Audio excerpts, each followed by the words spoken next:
Hello friends, हमारे YouTube channel update study में आपका स्वागत है। मैं नंदिनी पांडे आज आपको बायोलॉजी की थ्योरी बताऊंगी, जिसका आज का टॉपिक है श्वसन, रिस्पायरेशन। हम श्वसन को इंग्लिश में रिस्पायरेशन कहते हैं, जो कि RRB, NTPC, CBT first exam के लिए बहुत ही ज़रूरी है। मैं आपको सारे बेसिकली नॉलेज दूंगी, तो आप हमारे चैनल से बने रहने के लिए आप हमारे चैनल को लाइक करें, शेयर करें एंड सब्सक्राइब करें। और इससे जुड़े पीडीएफ पाने के लिए दिए हुए डिस्क्रिप्शन बॉक्स में जाके डाउनलोड करें और क्लासेस अटेंड करने के लिए दिए हुए व्हाट्सएप नंबर पर ज्वाइन करें। तो चलिए हम अपने क्लासेस को स्टार्ट करते हैं। हमारा टॉपिक है रिस्पायरेशन, श्वसन। पहले हम जान लेते हैं कि श्वसन होता क्या है और श्वसन क्यों जरूरी होता है। दुनिया भर में जितने भी जीव होते हैं, चाहे मानव, प्राणी या जीव जंतु या कोई भी चीज हो, मतलब कि जिसमें जीवित हो, उसको श्वसन की आवश्यकता होती है। श्वसन हमारे जीवन के लिए बहुत ही आवश्यक है, क्योंकि अगर श्वसन नहीं होगा तो हम जिंदा नहीं रह सकते। और श्वसन हमें कहाँ से मिलता है? हमारे वातावरण से, हमारे पेड़ पौधों से। स्वच्छ वातावरण से हमें ऑक्सीजन मिलता है, तो हमें अपने वातावरण को हमेशा स्वच्छ बनाए रखना चाहिए, क्योंकि ऑक्सीजन हमें उसी के द्वारा, पेड़ पौधों के द्वारा ही ऑक्सीजन मिलता है। तो देखते हैं श्वसन। ऑक्सीकरण भोज्य पदार्थों का ऑक्सीकरण, ऑक्सीडेशन कर, विघटन कर ऊर्जा उत्पन्न होने की प्रक्रियाएं श्वसन कहलाती हैं। जो भोज्य पदार्थ होते हैं वो ऑक्सीकरण कर, विघटन कर ऊर्जा उत्पन्न करते हैं और इसी प्रक्रिया को श्वसन कहते हैं। इसका रिएक्शन है C6H12O6 प्लस O2 आपस में रिएक्शन करके CO2 plus H2O plus oxygen बनाता है। भोज्य पदार्थ मतलब कार्बोहाइड्रेट्स, और ऑक्सीजन की प्रेजेंस में ऑक्सीकरण होना और ऊर्जा का रिलीज होना श्वसन कहलाता है। तो श्वसन क्या कहलाता है? ऑक्सीजन भोज्य पदार्थों का ऑक्सीकरण कर, विघटन कर ऊर्जा उत्पन्न होने की प्रक्रियाएं श्वसन कहलाती हैं। सिंपल भाषा में ये हुआ कि भोज्य पदार्थ मतलब कार्बोहाइड्रेट्स का ऑक्सीजन की प्रेजेंस में ऑक्सीकरण होना और ऊर्जा का रिलीज होना श्वसन कहलाती है। और इसका रिएक्शन हम समझ लेते हैं। C6H12O6 जो है मतलब ग्लूकोज का रासायनिक सूत्र C6H12O6 होता है, प्लस O2 ऑक्सीजन का रासायनिक सूत्र O2 होता है। ये दोनों आपस में रिएक्शन करके CO2 मतलब कार्बन डाइऑक्साइड प्लस H2O जल प्लस ऑक्सीजन O2 बनाते हैं। ग्लूकोज चाहे भोज्य पदार्थ या कार्बोहाइड्रेट एक ही है। ग्लूकोज का ऑक्सीजन की प्रेजेंस में ऑक्सीडेशन होना ही श्वसन कहलाता है। हमको जो इससे प्रोडक्ट मिलते हैं, मतलब इन C6H12O6 प्लस O2 जो आपस में रिएक्शन करके जो प्रोडक्ट बनाते हैं वो है कार्बन डाइऑक्साइड प्लस जल प्लस ऑक्सीजन। यही प्रोसेस क्या कहलाती है? ये पूरे प्रोसेस को हम श्वसन कहते हैं। तो आते हैं, अब देखते हैं। सांस लेने से लेकर हमारे शरीर में ऊर्जा बनाने तक की प्रक्रिया को 3 भागों में बांटा गया। मतलब कि सांस लेने से लेकर हमारे शरीर में जो ऑक्सीजन बनने की प्रक्रिया तक है, उन सबको 3 भागों में बांटा गया। पहला बाह्य श्वसन, एक्सटर्नल रिस्पायरेशन। दूसरा गैसों का शरीर में परिवहन, ट्रांसपोर्टेशन ऑफ गैसेस। तीसरा आंतरिक श्वसन, इंटरनल रिस्पायरेशन। इसको 3 भागों में बांटा गया है। पहला बाह्य श्वसन, दूसरा गैसों का शरीर में परिवहन, तीसरा आंतरिक श्वसन। अब देख लेते हैं पहला बाह्य श्वसन, एक्सटर्नल रिस्पायरेशन। प्राणियों और वातावरण के बीच श्वसन गैसों जैसे ऑक्सीजन, कार्बन डाइऑक्साइड के आदान प्रदान को बाह्य श्वसन कहते हैं। बाह्य श्वसन में हम क्या देखेंगे कि वातावरण से हमारे शरीर में जाना और वापस आना, मतलब ऑक्सीजन का प्राणियों के शरीर में प्रवेश करना मतलब लंग्स में जाना, लंग्स मतलब फेफड़ों में जाना, और कार्बन डाइऑक्साइड का वापस आना, हम इसे एक्सटर्नल रिस्पायरेशन कहते हैं। ऑक्सीजन का शरीर में आना और कार्बन डाइऑक्साइड का शरीर से बाहर जाना, मतलब जो ऑक्सीजन होती है वो हमारे शरीर में बाहर आती है और कार्बन डाइऑक्साइड जो होती है वो हमारे लंग्स, फेफड़ों द्वारा बाहर जाती है। इसे हम बाह्य श्वसन, एक्सटर्नल रिस्पायरेशन कहते हैं। जब वायु वातावरण से शरीर के भीतर अंगों में प्रवेश करती है तो हम उसे निःश्वसन कहते हैं। एक क्वेश्चन ये बनता है, पूछता है एग्जाम में कि निःश्वसन किसे कहते हैं? तो आप बोलेंगे जब वायु वातावरण से शरीर के भीतर अंगों में प्रवेश करती है तो हम उसे निःश्वसन बोलेंगे। अब है श्वसन के बाद जब कार्बन डाइऑक्साइड युक्त वायु शरीर से बाहर आती है तो वातावरण में जाती है, तो उस प्रक्रिया को उच्छ्वास कहते हैं। ये क्वेश्चन भी पूछता है कि उच्छ्वास किसे कहते हैं, तो बोलेंगे कि श्वसन के बाद जब कार्बन डाइऑक्साइड युक्त वायु शरीर से बाहर आती है तो वातावरण में जाती है, उसी प्रक्रिया को हम उच्छ्वास बोलते हैं।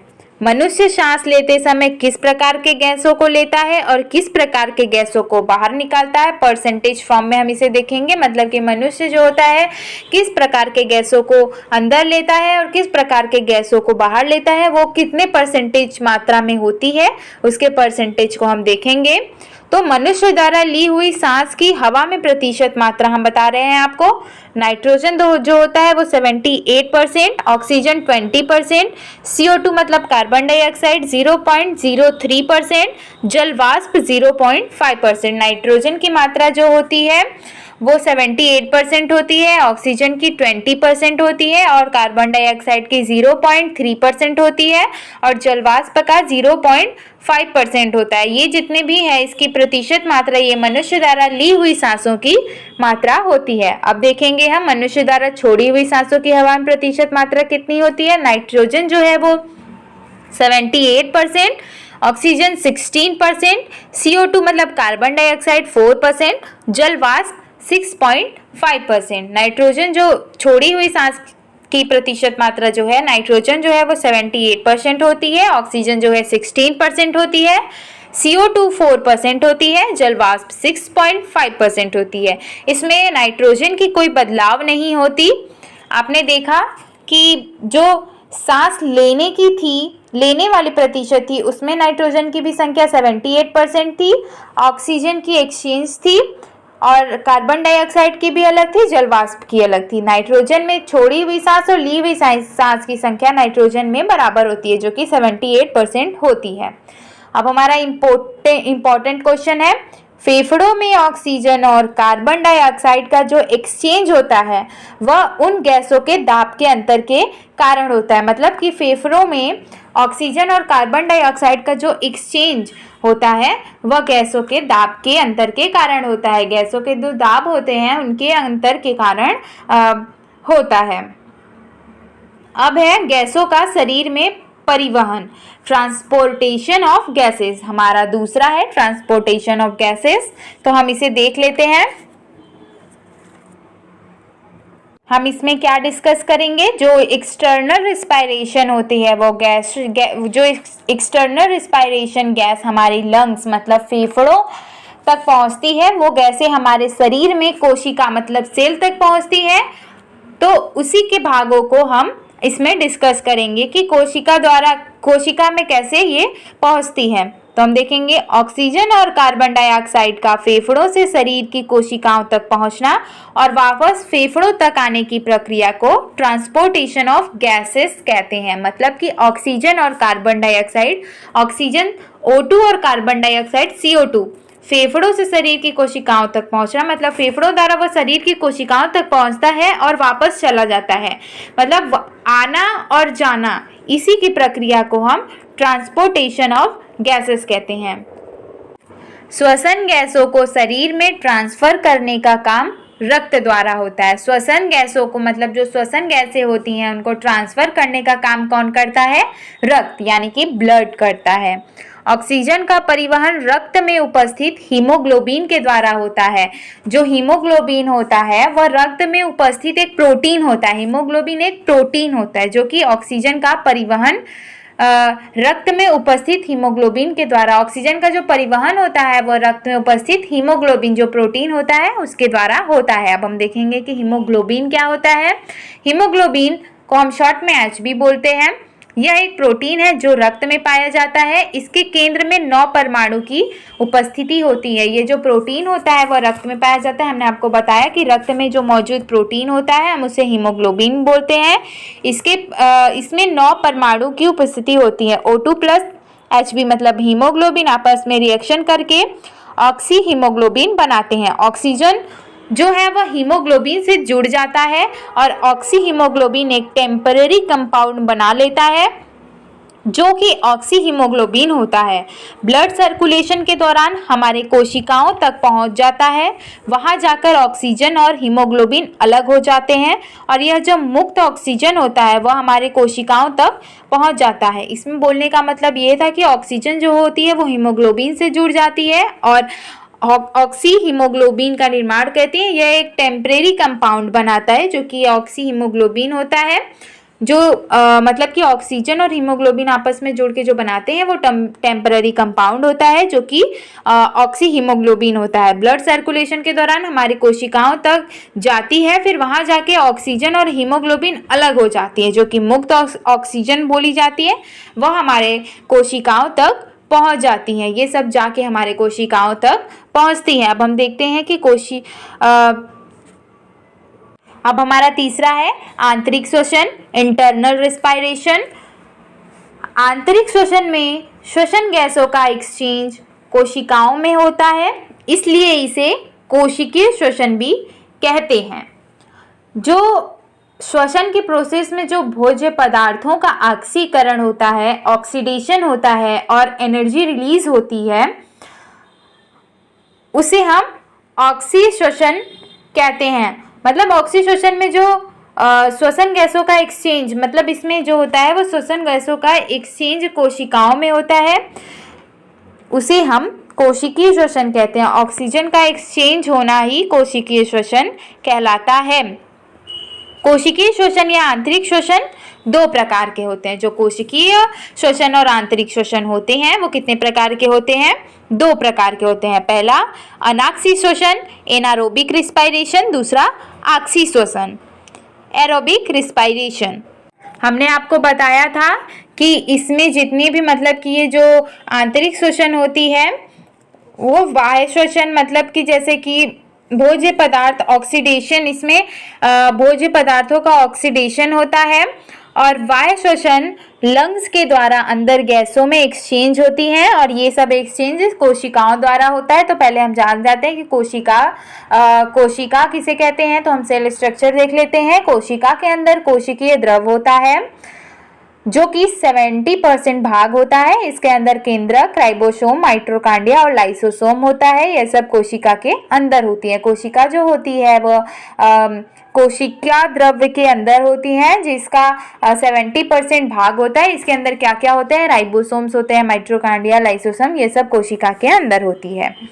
अब नोट देख लेते हैं जो कि बहुत इंपॉर्टेंट है। श्वसन की प्रक्रिया हर जीवित कोशिका के कोशिका द्रव्य और माइटोकॉन्ड्रिया में ही जाके पूरी होती है। जो श्वसन की प्रक्रिया होती है वह कोशिका द्रव्य और माइटोकॉन्ड्रिया में ही जाके पूर्ण होती है। अब हम देख लेते हैं अनाक्सी श्वसन, एनारोबिक रेस्पिरेशन।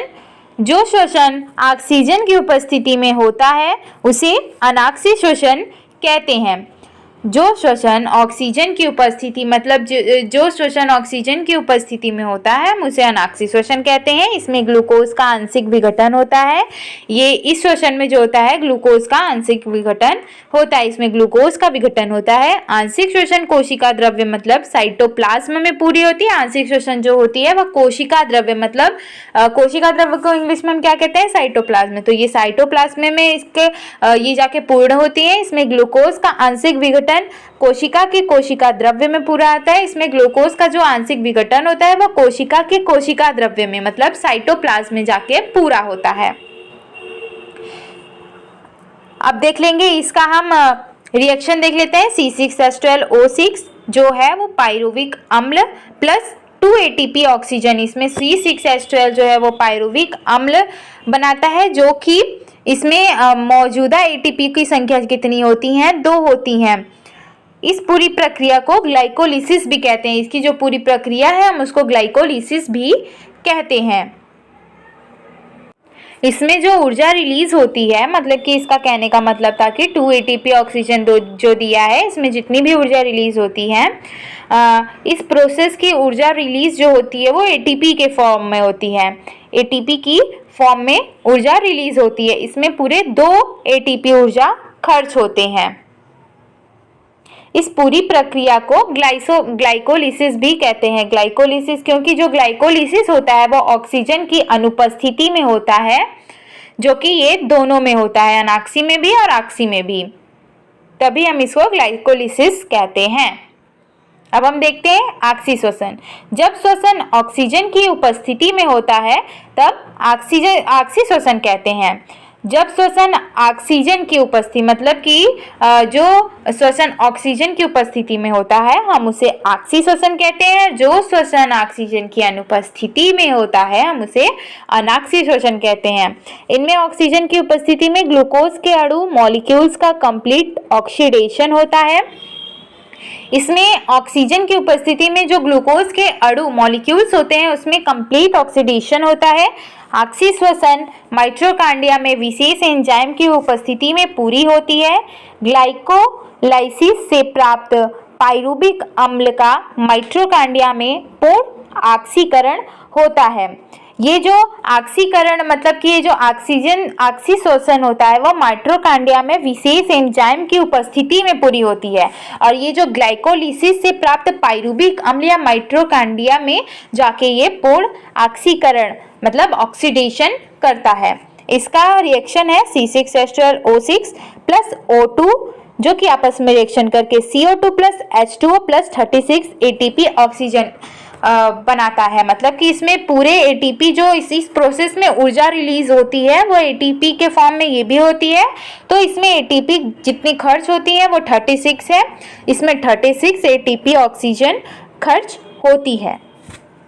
इसका रिएक्शन हम समझते हैं कि इसमें प्राप्त CO2 प्लस H2O प्लस ऊर्जा, इसमें ऊर्जा की मात्रा जो होती है वो अधिक होती है। ऊर्जा की मात्रा आप देख रहे हैं 36 ATP होती है तो इसमें ऊर्जा की मात्रा अधिक होती है। तो CO2 जो होती है वह लंग से होते हुए शरीर से बाहर निकल जाती है। मतलब कि इसमें जो ये CO2 मतलब कि कार्बन डाइऑक्साइड होती है वह लंग्स फेफड़ों से होते हुए शरीर से बाहर निकल जाती है। जो मुक्त ऊर्जा होती है वो ATP के रूप में संचित हो जाती है। जितनी मुक्त ऊर्जाएं होती हैं वो ATP के रूप में संचित होती हैं। इस प्रकार पूरी कोशिकीय श्वसन में एक ग्लूकोज के पूर्ण ऑक्सीकरण पर कुल 2 + 36 बराबर 38 ATP ऊर्जा प्राप्त होता है। इस प्रकार के पूरी कोशिकीय श्वसन में एक ग्लूकोज के पूर्ण ऑक्सीकरण पर कुल 2 + 36 मतलब 2 जो है वो अनॉक्सी में था और 36 जो है वो ऑक्सी में था। तो पूरा 38 ATP ऊर्जा इसमें प्राप्त होती है, संचित होती है।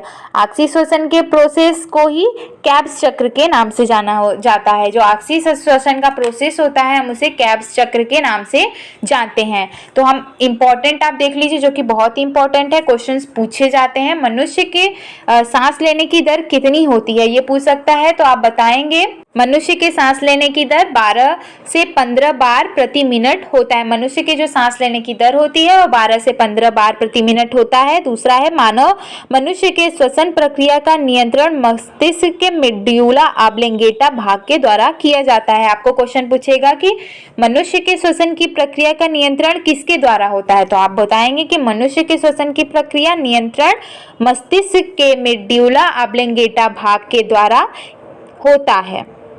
तो इससे आपको ये पता चलता है कि श्वसन जो होती है वो हमारे मानव शरीर के लिए बहुत ही आवश्यक है। अगर हम श्वसन नहीं लेंगे तो हम जीवित भी नहीं रहेंगे। और श्वसन लेने के लिए मतलब सांस लेने के लिए मुक्त ऊर्जा फ्रीडम ऑक्सीजन की आवश्यकता होती है, जो कि कहाँ से मिलती है, पेड़ पौधों से।